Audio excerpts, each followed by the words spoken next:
요한복음 6장 31절에서 35절 이슬 같은 은혜라는 제목으로 하나님의 말씀의 은혜를 나누겠습니다. 오병이어의 기적 이후에 사람들은 예수님께 몰려들었어요. 그 이유는 예수님을 왕으로 모시기 위해서 많은 사람들이 몰렸어요. 제자들도 그런 마음을 갖고 있었단 말입니다. 왕으로 오시는 예수님. 그런 소문을 들었기 때문에 이제 예수님을 왕으로 모셔야 되겠다. 그렇게 많은 사람들이 몰려들었던 것입니다. 왜냐하면 예수님이 왕이 되면 매일매일 떡을 공급하리라는 기대가 있었던 거예요. 줄인 마음을 채울 것이다. 이들은 모세가 백성들에게 만나를 먹인 것처럼 자신들을 먹여주면 주님을 믿겠다. 그렇게 생각한 거예요. 조상들이 광야에서 만나와 메추라기를 먹었던 것을 알고 있어요.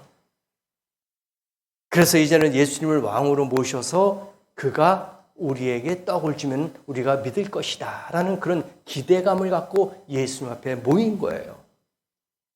그런데 출애굽의 기쁨도 잠시입니다. 그들이 노예 생활 출애굽에서 나올 때는 기뻤어요. 얼마나 감사합니까? 이제 해방된 거예요. 자유를 얻었습니다. 그런데 이게 문제가 됐어요. 광야 생활합니다. 식량이 바닥나요. 그럴 때 이스라엘 백성들이 어떻게 생각합니까? 하나님을 원망해. 차라리 애굽에 있었으면 더 나을 형편이었는데 거기는 육체적으로는 고달퍼도 우리가 음식은 먹었지 않았느냐. 근데 이제 광야에 지나오면서 먹을 게 다 떨어졌어. 하나님을 원망합니다. 하나님을 원망하는 것 떠나서 지도자까지 원망해요. 당장 눈에 보이는 지도자. 당신 때문에 우리가 이렇게 지금 죽게 생겼다. 우리가 지금 굶고 배고픔을 느끼고 있지 않느냐. 해결해 달라. 이러한 책망과 여러 가지 문제점이 발견하게 됐어요. 이때 예수님께서 이스라엘 백성들에게 굶주리고 있는, 원망이 있는, 원성이 있는 그들에게 뭘 내려줬습니까?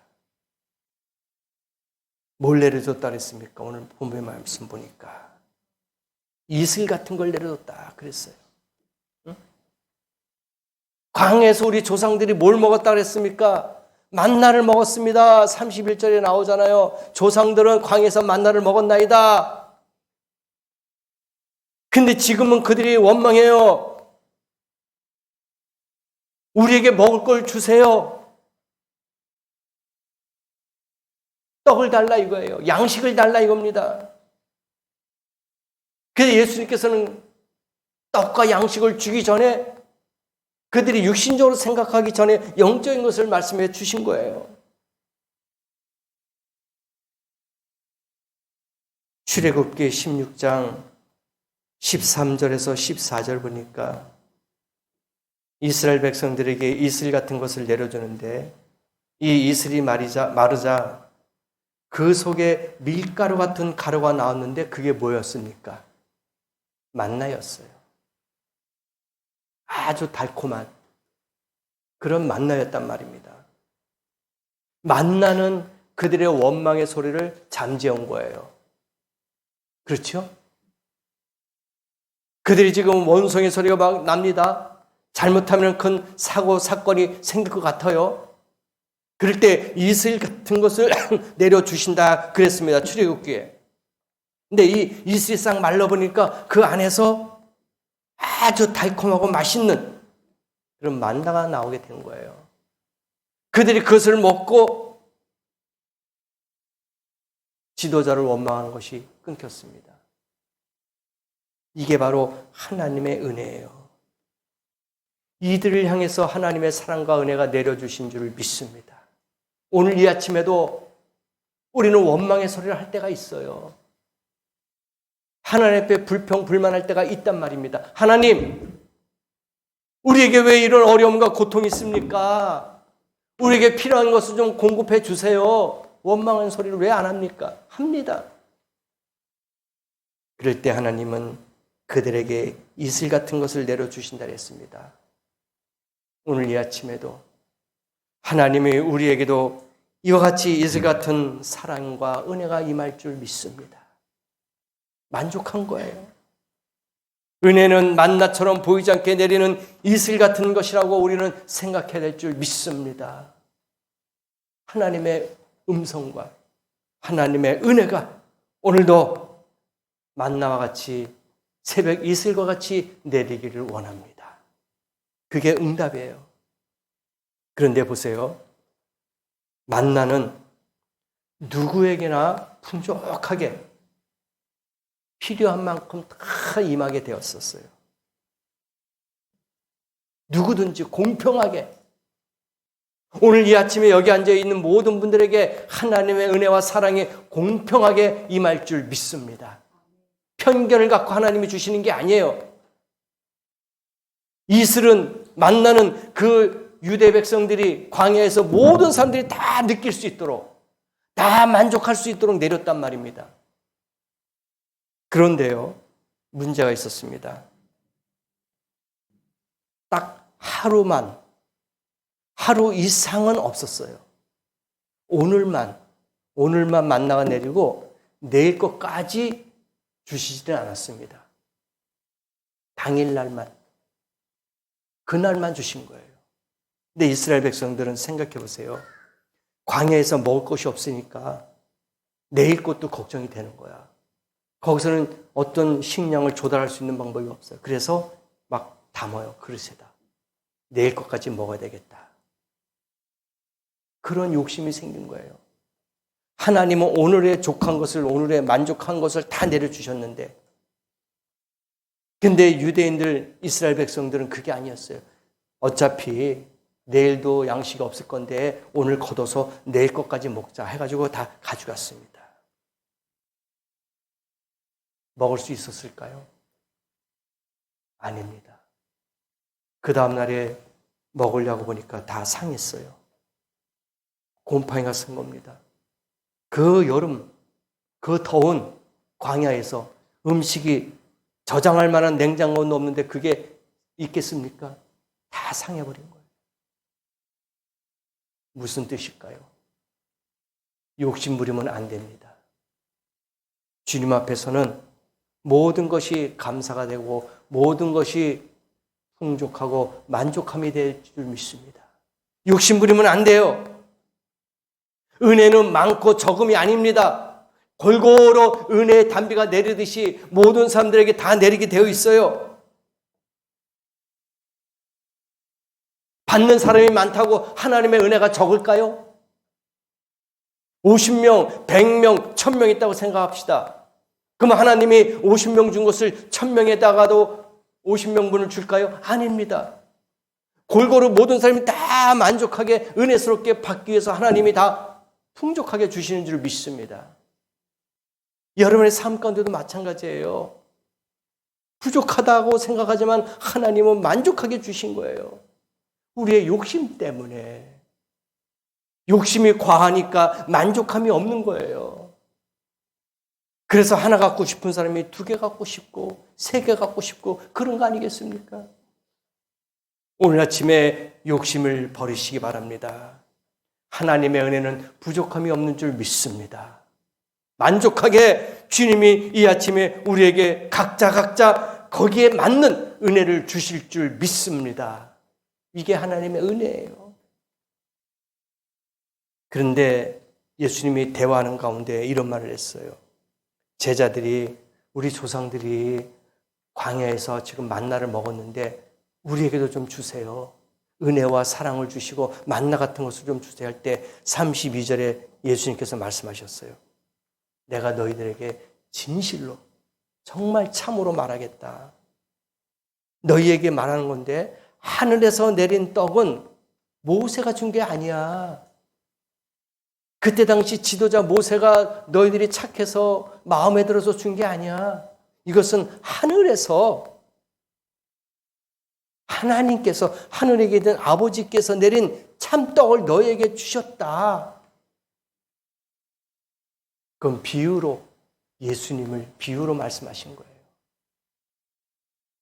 그러니 너희들은 육신적으로만 먹을 것을만 생각한 것인데 이것은 하늘의 생명의 양식의 말씀도 있다 이거예요. 우리가 눈에 보이는 육의 양식만 구하지 마십시다. 하늘에 있는 영의 양식을 구해야 될 줄 믿습니다. 그분이 바로 예수 그리스도인 줄을 믿습니다. 그래서 백성들이 난 놀란 거예요. 이상하다. 우리가 만나를 달래는데 떡을 달래는데 예수님이 이상한 소리를 하고 계시네. 막 제자들이 막 수근수근거려요. 우리가 원하는 건 눈에 보이는 떡인데 양식인데 왜 하늘에 있는 하나님이 주시는 떡이다고 그것이 너희에게 생명이다 그렇게 말씀하실까? 막 백성들이 제자들이 수근수근합니다. 그들은 육신의 생각을 갖고 있었던 거예요. 너의 생각과 나의 생각은 틀린 줄 믿습니다. 오늘 이 아침에 우리는 육의 떡을 구하는 것이 아니라 하늘에는 영적인 떡을 구해야 될 줄 믿습니다. 그것이 바로 예수 그리스도요 그분의 은혜와 사랑인 줄 믿습니다.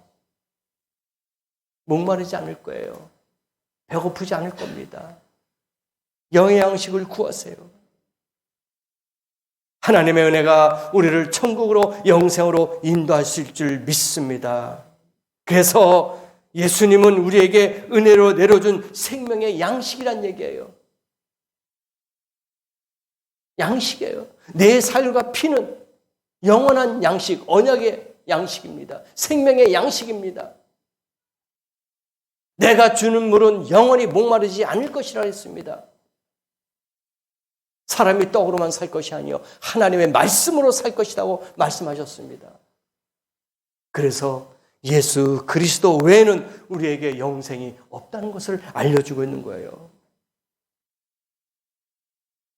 은혜 안에 거하지 못하고 육신에 먹을 것만 찾는 사람들에게는 실망할 수밖에 없어요. 하나님 앞에 구했는데 얻지를 못했어. 실망할 겁니다. 그래서 하나님을 떠날 수도 있어요. 근데 주님은 뭐라고 하셨습니까? 세상 끝날까지 내가 너희와 함께 하겠다. 약속해 주셨어요. 백성들은, 제자들은 육신의 생각으로 양식을 얻지 못하면 떠날 수 있어요. 원망합니다. 불평합니다. 그러나 예수님께서는 분명하게 말씀하셨어요. 내가 너희와 함께 할 것이고 세상 끝날까지 함께 하겠다. 내가 주는 것은 영원히 목마르지 않을 것이다. 배고프지 않을 것이다. 라는 것을 알려주셨단 말입니다. 하나님이 이슬 같은 은혜로 내려준 만나가 이스라엘 백성이 가나안에 당도하는 동안에 계속되었습니다. 가나안에 들어갈 때까지 계속해서 매일매일 만나와 메추라기로 공급하셨어요. 우리도 주님 오시는 그날까지, 우리가 천국 가는 그날까지 매일매일 새롭게 공급해 주실 줄 믿습니다. 그것이 어떤 것인지 모를 거예요. 저도 모릅니다. 그러나 여러분은 느끼실 거예요. 주님께서 오늘은 뭘 주셨구나. 주님 오늘은 뭘 주셨구나. 느끼실 겁니다. 주님 오시는 날까지 이러한 하나님의 축복, 생명의 양식 매일매일 새롭게 공급받기를 원합니다. 욕심부리면은 썩어요. 곰팡이스러워요. 나눠줘야 됩니다. 베풀어야 됩니다. 그래서 새로운 것이 채워지는 거예요. 가둬 있으면 썩습니다. 나눠줘야 돼. 흘러가야 돼요. 은혜는 흘러가야 됩니다. 가둬 있고 멈춰 있으면 안 돼요. 하나님의 사랑은 보관하는 것이 아닙니다. 하나님의 사랑은 나눠주는 것인 줄을 믿습니다. 그래서 오늘 주님은 새롭게 매일매일 주실 거예요. 어제 만나를 주셨다면 오늘도 주실 겁니다. 오늘 만나를 주셨다면 내일도 만나를 주실 것입니다. 과거에 은혜를 주셨다면 오늘도 은혜를 주실 것입니다. 오늘 은혜를 주셨다면 내일도 은혜 주실 줄 믿습니다. 주님 오실 때까지 이런 믿음과 이런 말씀과 확신을 갖고 사시길 바랍니다. 우리 인생은 광야 같은 길이지만 은혜 안에 달려가 하나님의 영광을 맛볼 수 있기를 원합니다. 예수님을 통해서 허락된 은혜는 우리를 하나님 나라로 인도할 줄 믿습니다. 그러므로 어저께 은혜를 받았습니까? 오늘 이 아침에도 은혜를 받기를 원합니다. 은혜 받았습니까? 내일도 은혜 받기를 원합니다. 주님 오실 때까지 이 이슬 같은 은혜가 여러분 삶 속에서 매일매일 새롭게 만나와 매출하고 공급하듯이 부족함이 없는 하나님의 사랑과 은혜가 여러분의 개인과 가정과 일터와 삶 가운데 주님 오시는 그날까지 임하시기를 예수님의 이름으로 간절히 축복합니다. 기도하시겠습니다.